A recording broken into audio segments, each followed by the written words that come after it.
Hello, everyone. Hello, David. Hello, Sharon. Hello, Hello. David. Hello, Mira. I'm so excited to be here. This will be a fantastic conversation. David is bringing so much to the table.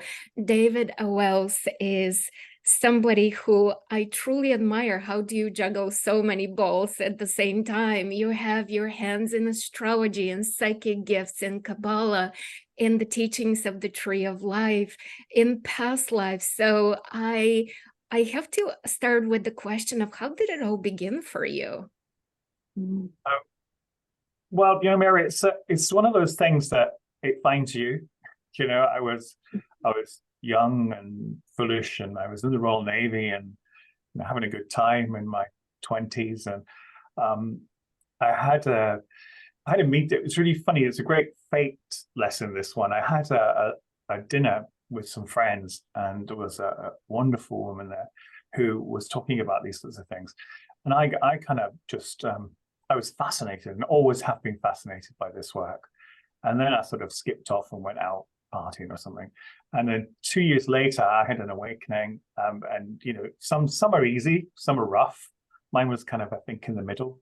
I had an illness, then I had an out body experience. Then everything sort of went silly. There was noises off and faces in the night and all the usual stuff that uncontrolled mediumship probably brings to you. And then I went back to the person I met 2 years previously to find control and to find, and had I listened 2 years earlier, it would have saved me a lot of time, really. But I started to learn astrology and then Kabbalah, and you said about having lots of different things, but that for me is the tree of life. If you look at the tree, it has astrology, it has tarot, it has past life. Well, it has everything. That's the point of it. The point is that whether you're working with chakras, whether you're working with plant medicine, whether you're working with animals, whatever, whether you're Catholic, whether you're Buddhist, whether just the tree has it all there. You just have to find the placements that are right for you. So when people, ask me that question that you've asked, I actually only do one thing, but I specifically study parts of it, really. This is so fascinating that you're able to weave it all and see it all as a system, as a structure versus separate things that then how do we fit together? And because we're speaking about past lives and you mentioned that as part of the tree of life, how do you feel that informs the rest of the pieces that you spoke of? I think, past lives for me was one of the things, you find your way in the tree, and like I said, it depends on you. Depends which aspects of the Safari, the circles that you choose. And again, past lives kind of chose me. I went for a regression as part of my training, so as part of the understanding of the tree. And so I had my first past life regression. And I absolutely loved it. I absolutely was fascinated by the whole process. And then it became clear that this was something that was important to me, and it was something that I had a natural leaning towards. I believe, we can train people to do pretty much anything if they put in the time and the effort, but we all have gifts that are there already and need to be enhanced. But past lives were one of the things for me. And it has proven itself to be a treasure trove. And I love the fact that when you have a past life regression, you have the story, which is great. You have the influence in your life. You have the ability to adjust or not. You have the ability to enhance.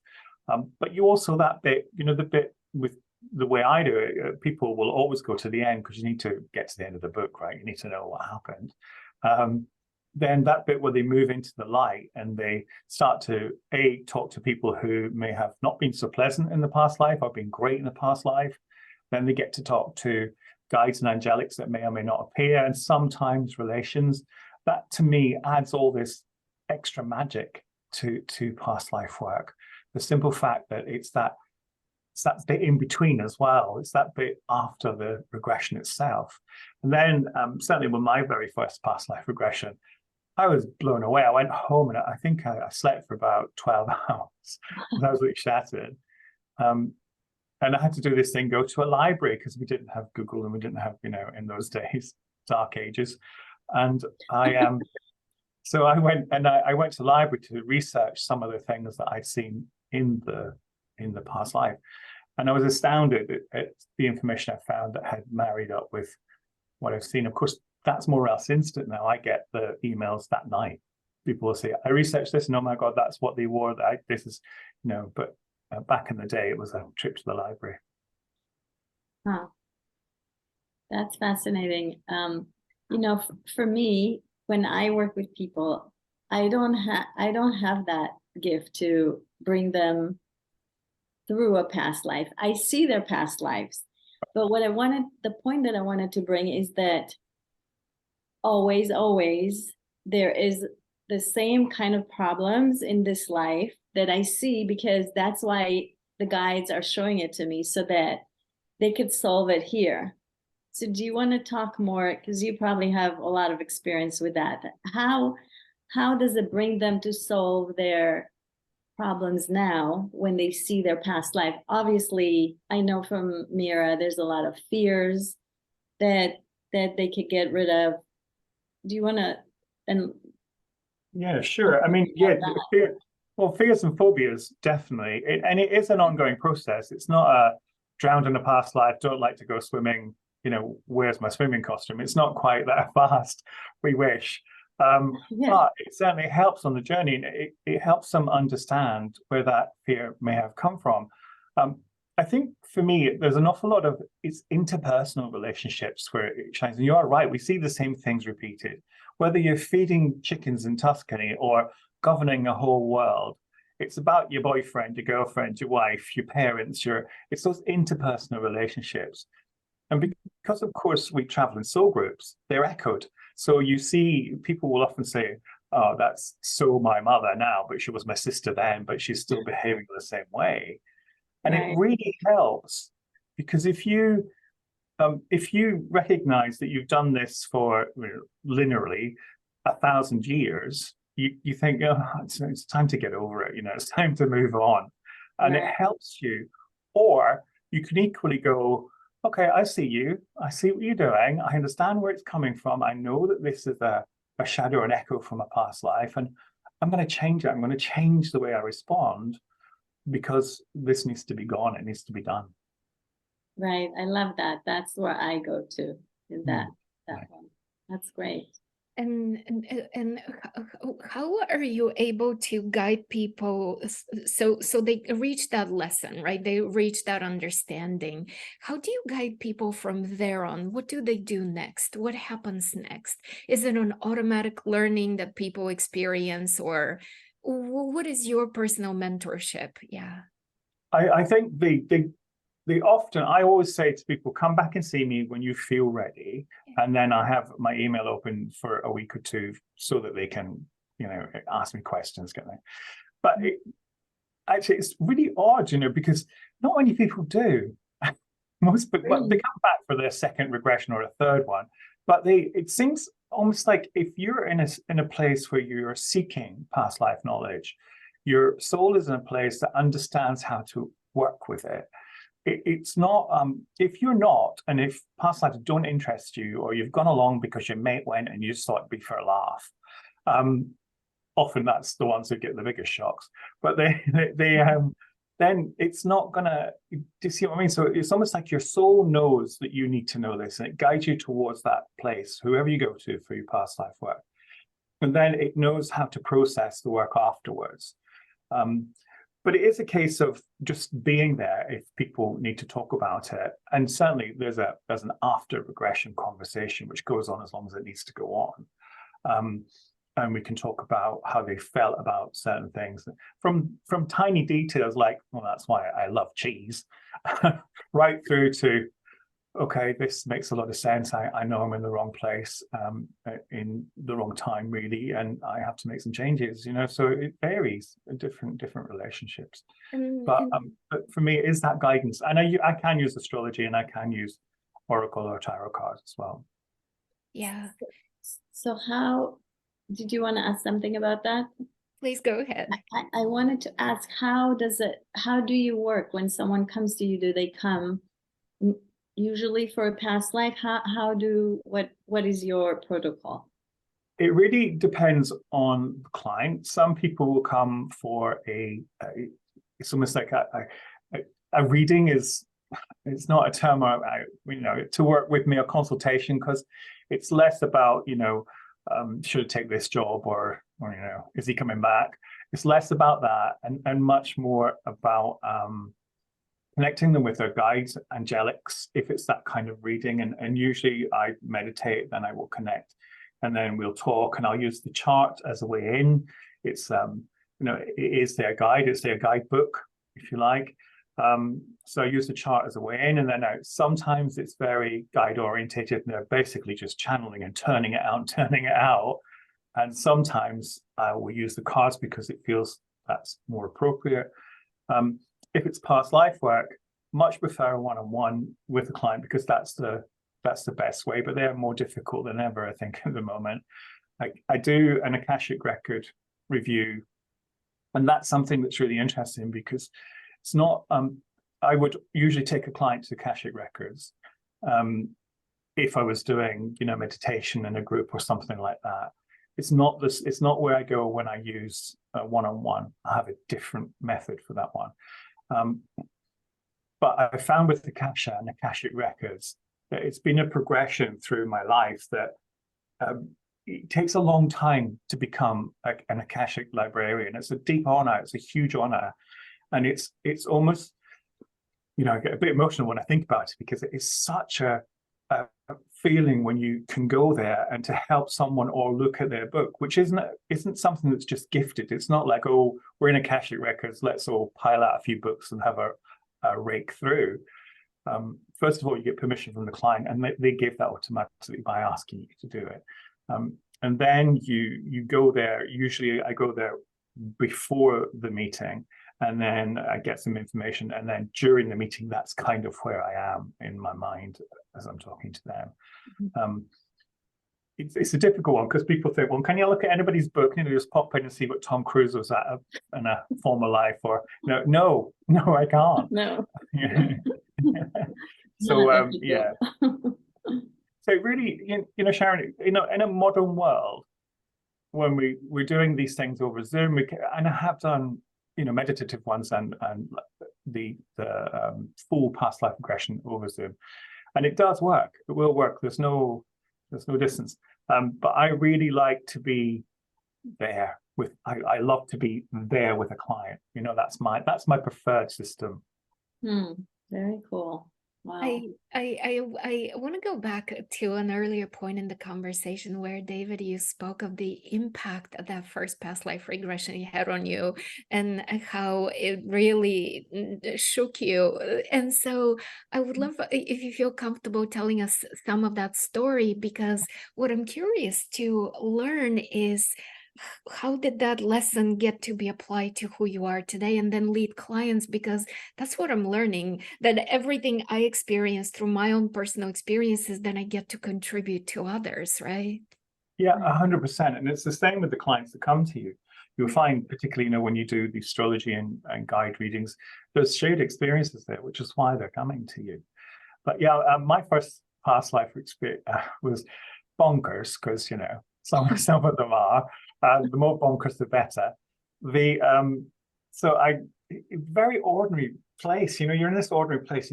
I was lying on the floor, surrounded by crystals, and this gorgeous soul was guiding me through this meditation. And I was, to be honest, I could hear kids playing outside. It was near a school, and I could hear like an ice cream van or something going on, and dogs barking, and she's going, and you find yourself this, and I'm thinking, this is nice.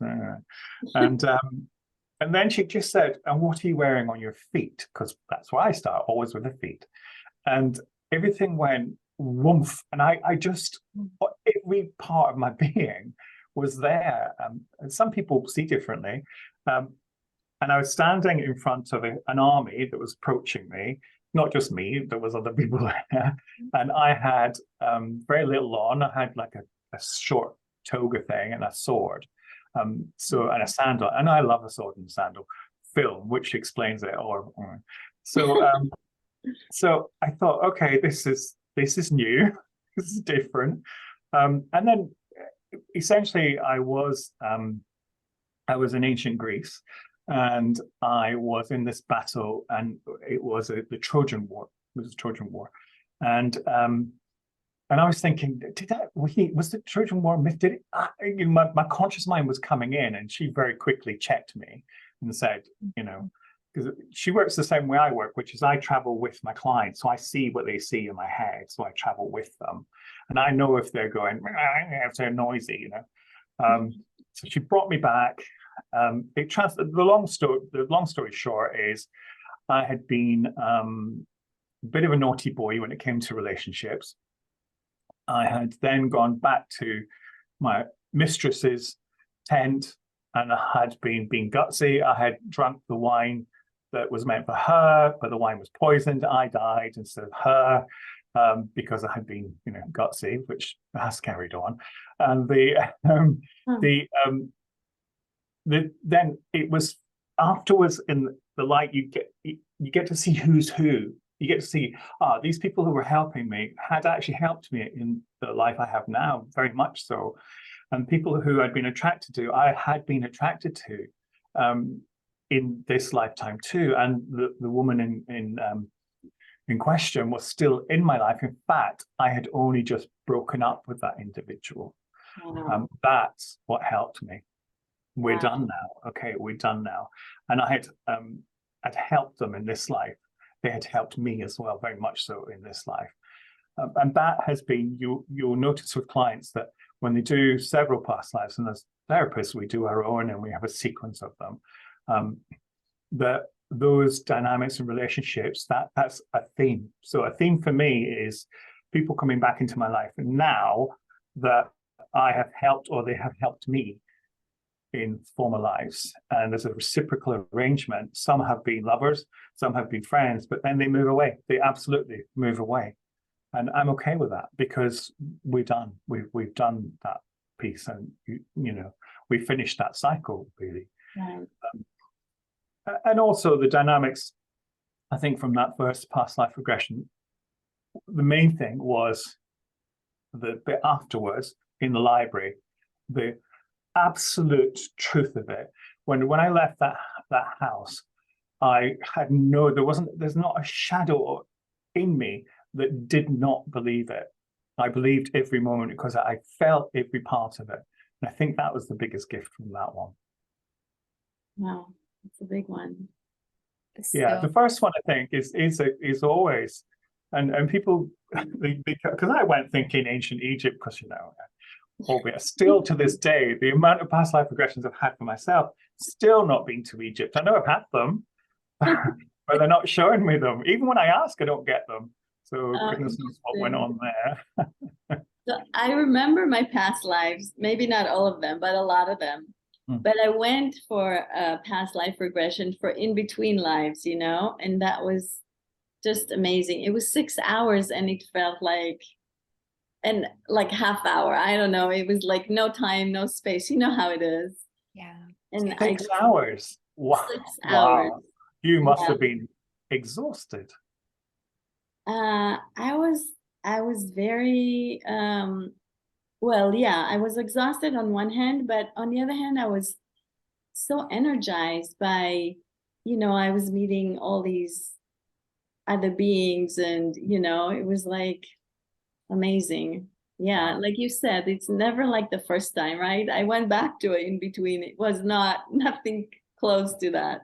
Yeah, it's never like that first time, absolutely. But you obviously get a lot more information, and you start to, I think when you understand it, you can start to, play is the wrong word, but you can start to use it differently.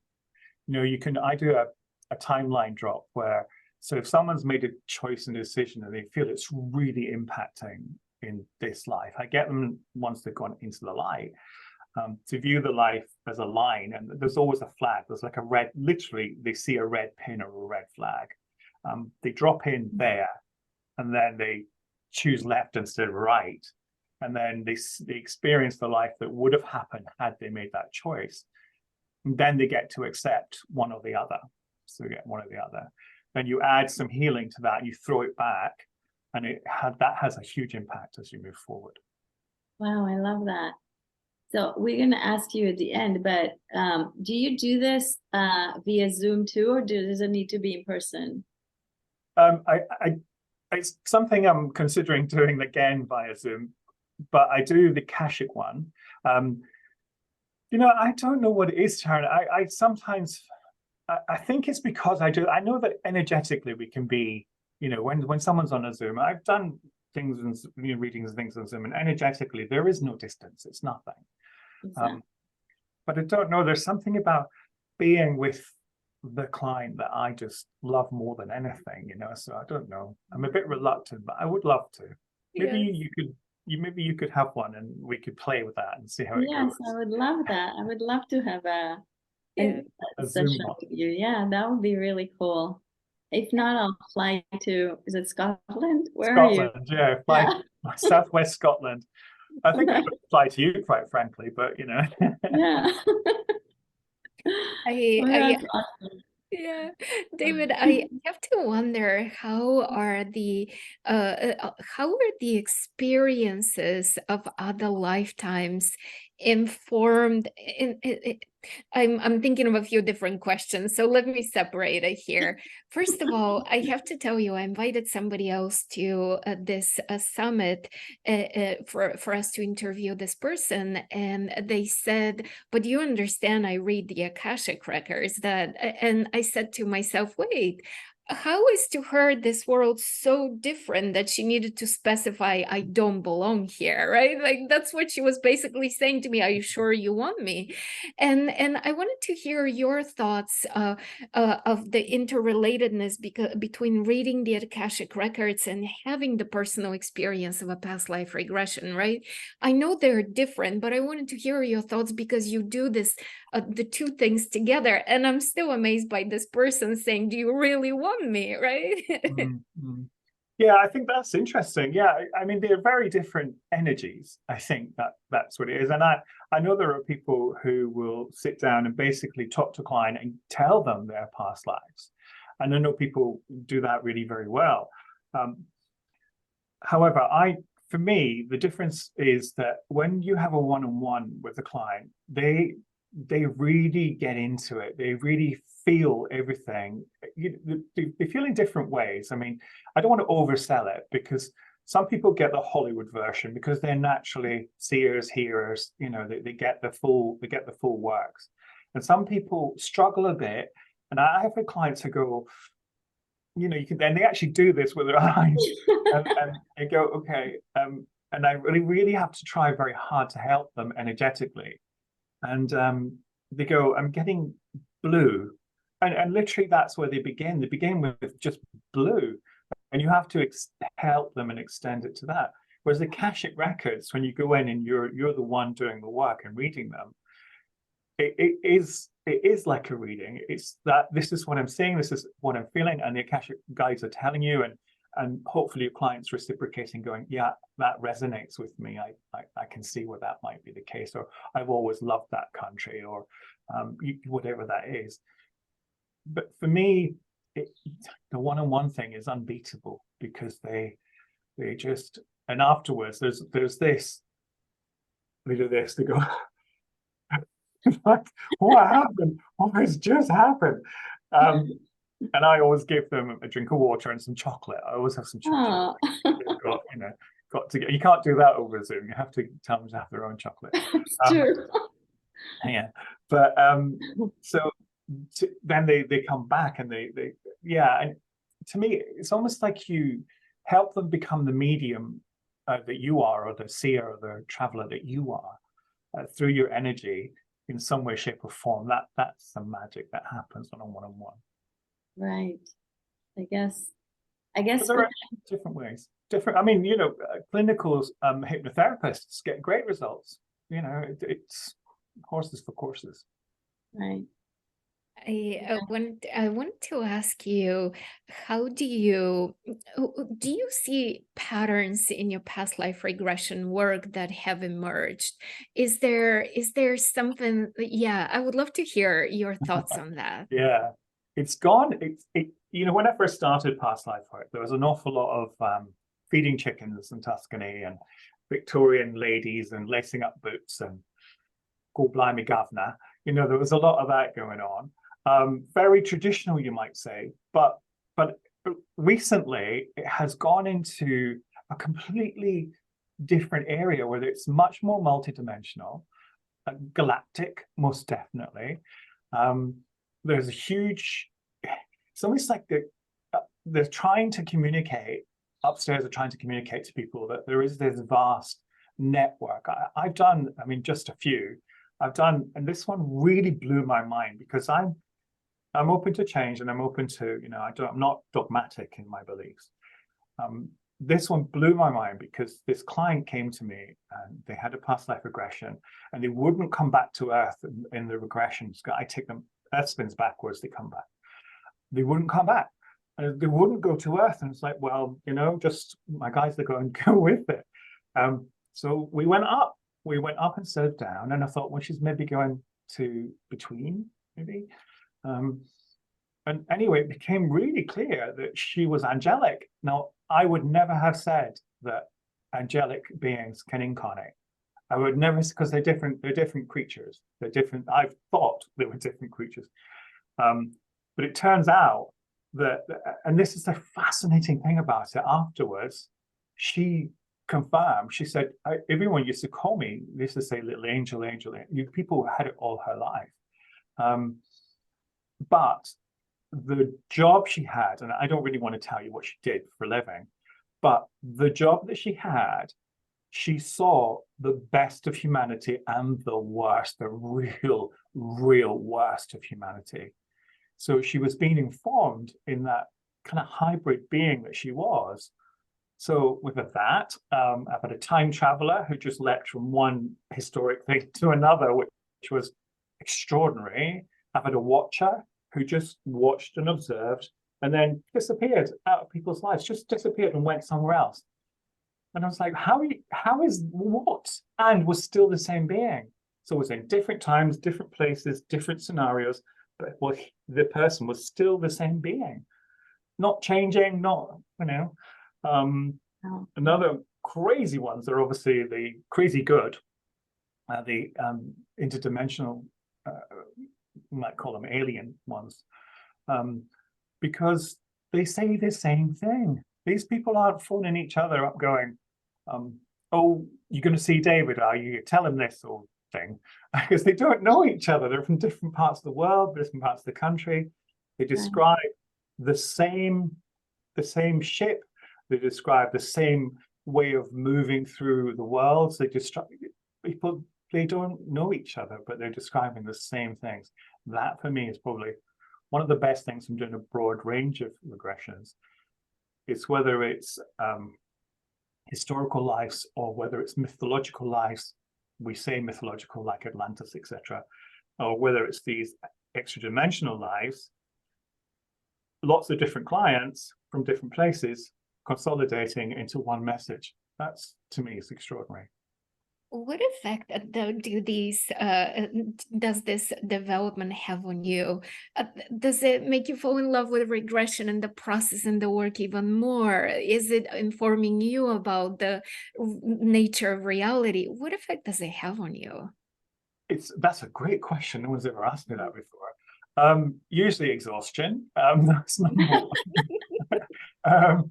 But it's, yeah, it is an odd question. I never really thought about it, Mira. Thank you for asking it. I'm being forced into having to consider that one.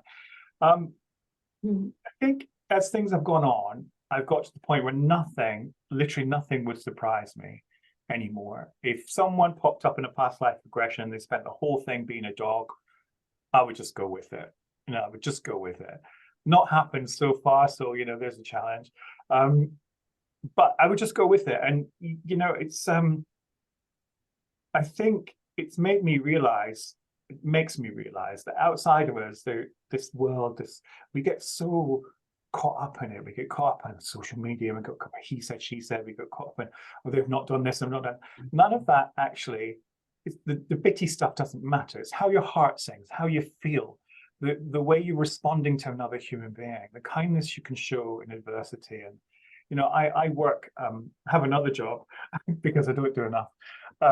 So I work in the health service, not in any elevated position, but what that's shown me, and I see through that work and through linking it with the spiritual work that I do, is that, we're born and we die, and the bit in between is completely, absolutely, it's about lessons. Whether that's really tough ones, really things are easier, that's irrelevant. We're all human beings doing our best. And when you see that, I think it makes a big difference. It's informed me in a way that I'm kinder, I think, than I may have been when I was in my 20s. It's so wonderful to hear. Beautiful. Yeah, Mhm. very beautiful. So I want to ask you about the book that's coming out. Share with us that. The book, The 21 days. oh, 21 days, right? Okay, Yes, right. the Kabbalah book. Yes, there's so much going on. Yeah, Oh, yeah. not that I put it there, but it's this one. Yes, Oh, yes. I nice. just even love the cover and Yeah, it's color. lovely looking Beautiful. book. It's quite a small book.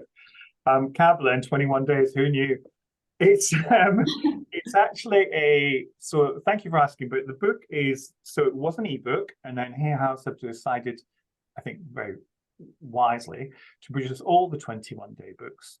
And there is an Akashic Records one into hardback. Now I love that because some people are really precious with books, and I am kind of very precious with this one.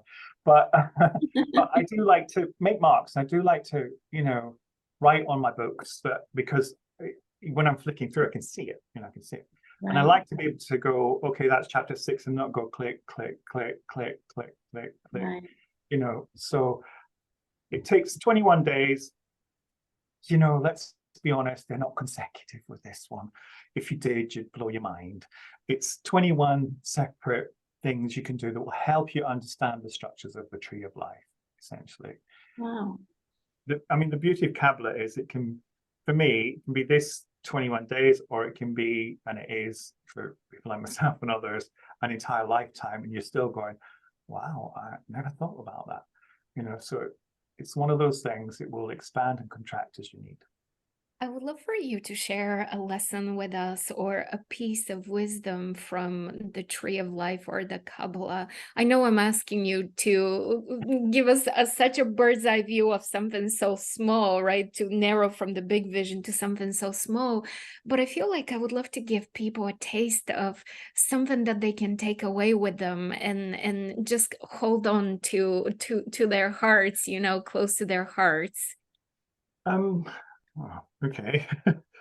I think with the Tree of Life, what it brought to me and what it brings to me is structure in a world that actually is so vast that it would be easy to lose yourself. So I say to people, if you're in a forest and you're lost, then if you climb a tree, then you'll see around you and know where you are.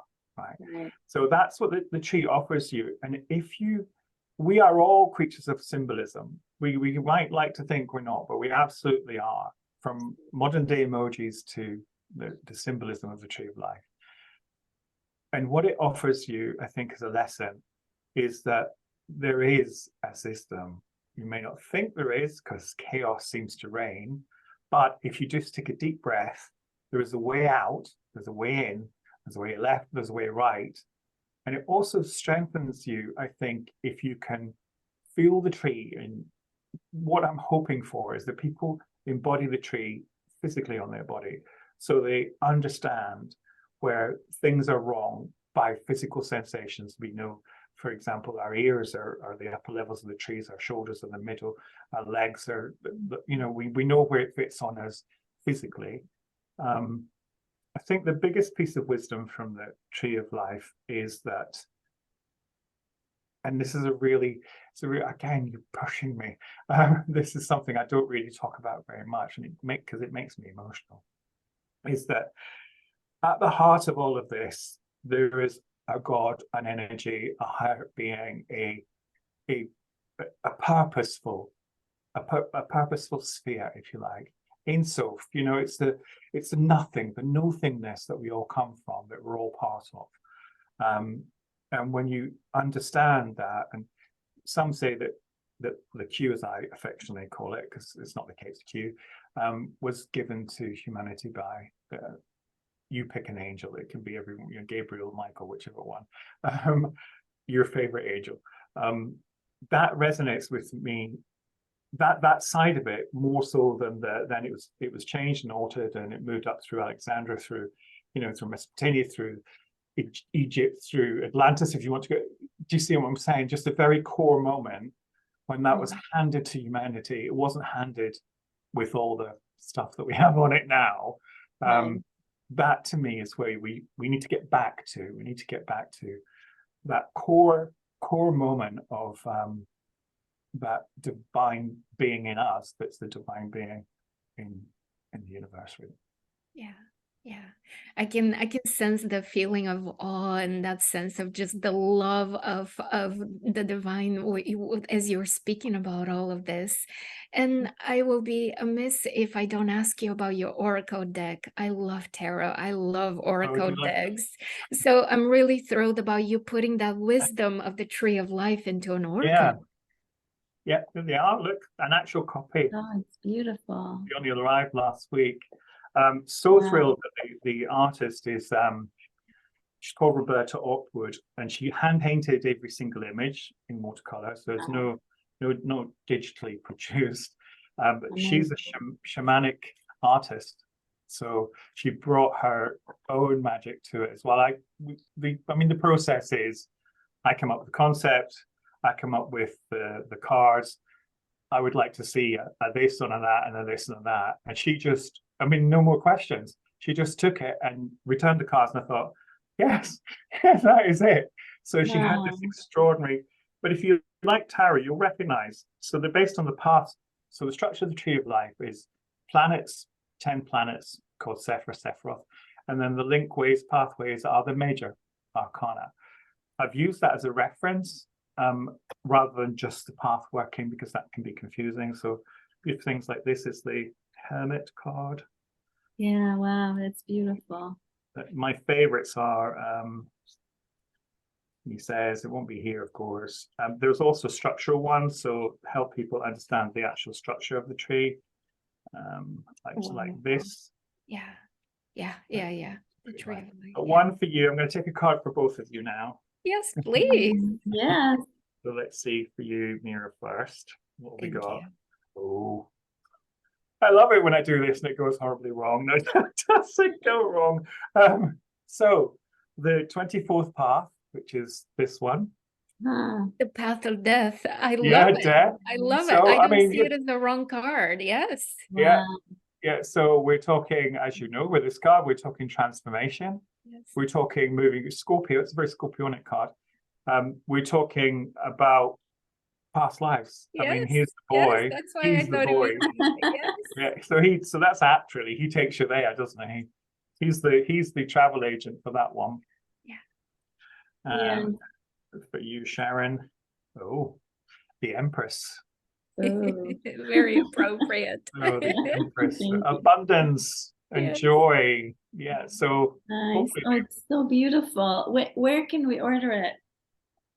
You can go to my website and you'll find Tree of Life Oracle. It's already on there. You find the page on there. You can pre-order, and the link will take you to your local Amazon, or we also have Barnes & Noble, you know, and several other people there as well. Looking forward to it. It's so beautiful. And I didn't mean to interrupt you while you're reading me. That's okay. But a beautiful card, that the Empress card, I think, is exquisite. And as you know, it's Venusian, so it's Venus. And in Tree of Life, so the way I would work is I go Empress, Tree of Life, then I would go Netzach, which is Venus. So I've got Venus, I've got Netzach, I've got Empress. And then I can mix and match however, because I would say they're siblings, they're not twins or triplets. They're not the same, but they're similar. So I can take whichever one sings to me most. For you, I would sing to Netzach. So I would say that very innate creative nature that you have is physical. It's a tangible physical thing with you. So I would say if you're not doing things with your hands creatively, then it's about time you did. What a good Thank message. you. Yes, I do love to do it, and I don't give myself the time to do that. So There thank you you. What a wonderful message. David, I know you have a gift for our audience, and so we'll definitely include that. Thank you for mentioning these resources of how people can connect with you.